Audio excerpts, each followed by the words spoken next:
اعوذ باللہ من الشیطان الرجیم، بسم اللہ الرحمن الرحیم۔ سورۃ قریش یہ مکی صورت ہے اور اس کا 1 رکوع اور 4 آیات ہیں۔ مصحف میں ترتیب کے اعتبار سے اس کا نمبر 106 اور نزولی اعتبار سے 29 ہے۔ بسم اللہ الرحمن الرحیم۔ آیہ 1، لِإِیلَافِ قریش، قریش کے دل میں محبت ڈالنے کی وجہ سے۔ لِإِیلاف محبت ڈالنے کی وجہ۔ ایلاف کے معنی مانوس ہونا، عادی ہونا، یعنی کسی کام سے نفرت اور تکلیف کا دور ہو جانا۔ لِإِیلَافِ قریش، قریش پر میرا جو انعام ہے۔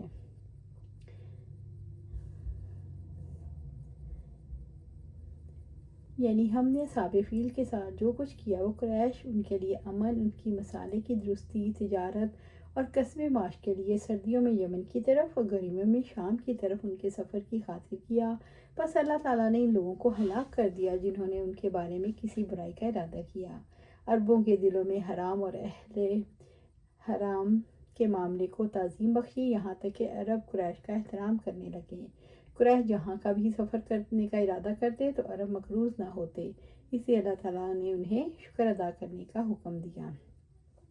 آیہ 2، ایلافہم رحلۃ الشتاء والصیف، ان کے دل میں سردی اور گرمی کے سفر کی محبت ڈالنے کی وجہ سے۔ سردیوں کا سفر یمن کی طرف ہوتا تھا جو گرم علاقہ تھا۔ قریش گرمیوں کا سفر شام کی طرف کرتے تھے کیونکہ ٹھنڈا علاقہ تھا۔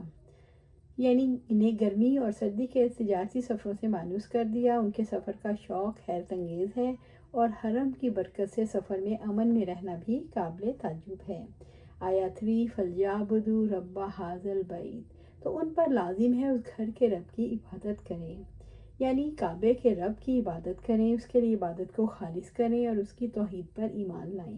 رب العزت نے سورۃ نمل میں فرمایا، یقیناً مجھے تو یہی حکم دیا گیا ہے کہ میں اس شہر کے رب کی عبادت کروں جس نے اس کو حرم دی اور ہر چیز اسی کے لیے ہے، اور مجھ کو حکم دیا گیا کہ میں فرمانبرداروں میں سے ہو جاؤں۔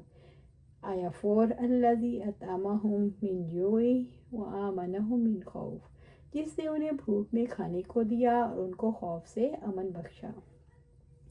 مکہ میں غلہ وغیرہ پیدا نہیں ہوتا، اس لیے قریش کی عادت تھی سال بھر میں تجارت کی غرض سے 2 سفر کرتے، جاڑوں میں یمن کی طرف کہ ملک گرم ہے اور گرمیوں میں شام کی طرف جو سرد و شاداب ملک ہے۔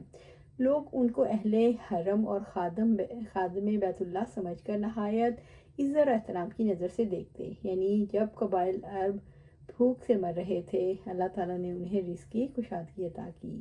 وَآمَنَهُم مِّن خَوْفٍ، ان کو خوف سے امن دیا، یعنی خوف کی فضا میں اللہ تعالیٰ نے انہیں امن والے شہر میں بسایا، ان کے سفر کو پرامن بنایا۔ رزق میں کشادگی، خوف کے حالات میں امن سے بہرہ مند ہونا سب سے بڑی دنیاوی نعمت ہے جو اللہ تعالیٰ کے شکر کی موجب ہے۔ اے اللہ، اپنی ظاہری اور باطنی نعمتوں پر تو ہی ہر قسم کی حمد و ثنا و شکر کا مستحق ہے۔ اللہ تعالیٰ نے بیت اللہ کے ساتھ اپنی ربوبیت کو اس کے فضل اور شرف کی وجہ سے مخصوص کیا ہے، ورنہ تو وہ ہر چیز کا رب ہے۔ انس بن یزید کہتے ہیں کہ میں نے رحمت عالم صلی اللہ علیہ وآلہ وسلم سے سنا، آپ فرماتے تھے، قریش تف ہے تم پر، اللہ تعالیٰ تمہیں آرام سے کھلائے پلائے اور تم اس کی نافرمانی کرو۔ اللہ تعالیٰ نے تجارتی سفروں کے ذریعے سے ان کی روزی کا اہتمام کیا۔ سال میں 2 مرتبہ ان کے تجارتی قافلے جاتے تھے اور ضروریات زندگی کا اہتمام کرتے تھے۔ یہ دعائے ابراہیمی کا نتیجہ تھا کہ بے آب و گیاہ وادی میں رہنے کے باوجود ہر طرح کے پھل بکثرت رزق ان تک پہنچ رہا تھا۔ اللہ سبحانہ تعالیٰ سے دعا ہے ہمیں قرآن و سنت پر عمل کرنے کی توفیق دے، اس پر جمع دے اور جنت الفردوس کے اعلیٰ مقام پر اپنے پاس گھر عطا فرمائے۔ آمین یا رب العالمین۔